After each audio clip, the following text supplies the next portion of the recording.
Dans le cadre de la commémoration du 3e anniversaire de l'enlèvement des 39 femmes et enfants à Ingelewa dans la région de Difa, la campagne Je suis Ingelewa a eu lieu ce jeudi 2 juillet 2020 à l'espace franc-fano d'alternative Espace Citoyen, une activité afin de marquer la journée. C'est ainsi nous avons rencontré l'un des participants, l'ex-gouverneur de la région de Difa, qui d'ailleurs il était gouverneur lorsque cet enlèvement a eu lieu. Je suis Laoli Andano, ancien gouverneur de la région de Difa.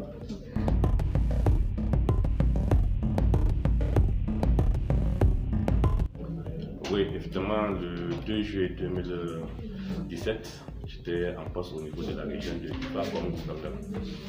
Et la nuit, tard la nuit d'ailleurs, le 2 juillet, j'ai été informé par mes services par ce qui s'est passé à Ngelewa. Donc très tôt le matin, nous sommes transportés à Ngelewa.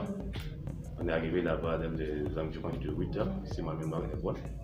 Et là, on a procédé à l'enterrement des 9 jeunes qui ont été la veille froidement égorgés par la secte Boko Haram. Donc nous avons procédé à leur enterrement.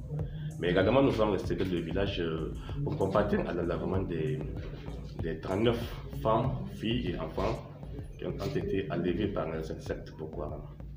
Donc, à notre retour, il fallait se réunir. On a réuni notre conseil de sécurité pour réfléchir. Qu'est-ce qu'il faut faire?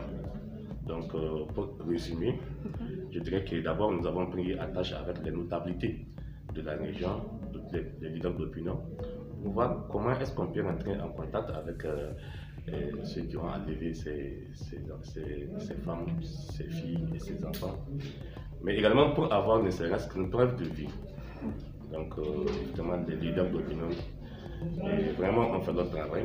Nous avons pu avoir des preuves de vie, donc, parce qu'on nous a fait comprendre qu'ils sont dans le lac. Dans le lac, c'est plusieurs îles. Donc, il faut réfléchir comment les sortir du lac. Et là, ça vient avec la secte Boko Haram. C'est compliqué, c'est très compliqué parce que quand il y a des individus qui pratiquement n'ont pas de revendication, donc c'est compliqué. Et c'est une situation où tu ne peux pas envoyer l'armée comme ça parce qu'il y a des risques de dommages collatéraux. Parce que quand ils vont se sentir sous pression, ils peuvent mettre la vie de ces otages en danger. Mais également, tu ne peux pas envoyer un avion avec ce que vous savez. Ça peut provoquer des dommages collatéraux. Mais l'un de l'autre, nous sommes restés toujours à la recherche des solutions.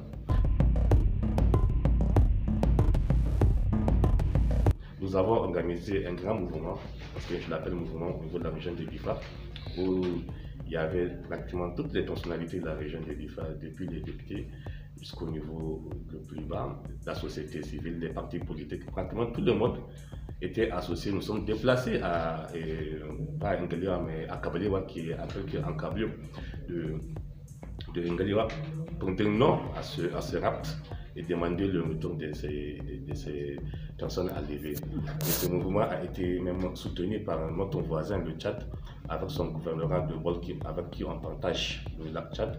Eux aussi sont venus à renfort. Vraiment, c'était une grande mobilisation pour mettre la pression sur les personnes qui ont rapté nos frères, nos sœurs. Bon, moi, j'ai quitté le gouvernement quelques mois après ce qui s'est passé à Ngelewa. Mais moi, je pense que tant qu'on n'a pas de preuves de mort, tant qu'on sait que la personne est vivante, et tout à l'heure dans la vidéo que j'ai suivie, effectivement, j'ai entendu le chef de village Ngelewa dire que ces gens sont vivants. Effectivement, moi-même, avant que je ne quitte le gouvernement, j'avais des preuves qu'ils sont vivants, parce qu'il y a des personnes qui viennent nous rapporter qu'ils ont été appelés par leur fille. Donc, c'est des preuves de vie. Donc, je disais tantôt que tant qu'on n'a pas de preuves de mort, moi, je pense qu'on ne doit pas abandonner la recherche. Et vraiment, c'est un appel que je lance à l'endroit des autorités locales. Je ne sais pas s'ils le font ou bien ils ont arrêté, mais je pense qu'il faut continuer à aller à chercher. Et je pense que si vraiment l'effort est continu, et on va aboutir à quelque chose de positif.